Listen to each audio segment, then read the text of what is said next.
100 बार आपको मना किया यार, 100 बार। क्या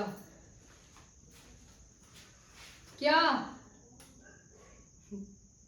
कोई समझ नहीं आती आपको? एक बार बंदा इंसान ना एक बार मना कर दे ना, एक बार तो उस काम से मना हो जाना चाहिए। समझ तो आई नहीं, भूल गई, क्या करूं, भूलने की बीमारी है। आज माफी दे दो, कल नहीं होगा, नहीं होगा। याद आ गया?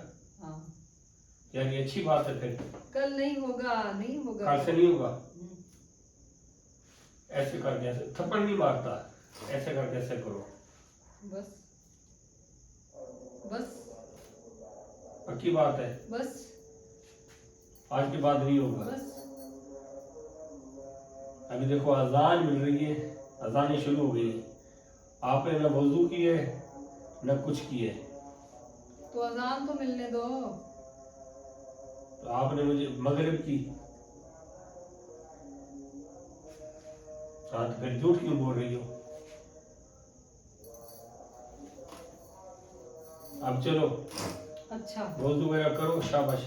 अच्छा नमाज की ठीक तैयारी है। करो। मैं सुबह की भी मैंने सारी नमाजें पढ़ी हैं, अच्छा ठीक है? और अब भी इकट्ठे पढ़ेंगे। चलो हाँ चलो, ठीक। अजान मिलेगी, वीडियो भी बंद करें। अब शुरू हो हाँ, गया बंद अजान, कर, समझ में आ गई है? चलो आ जाओ। नमाज पहले, नमाज बाद में कोई और काम। समझ में आई है?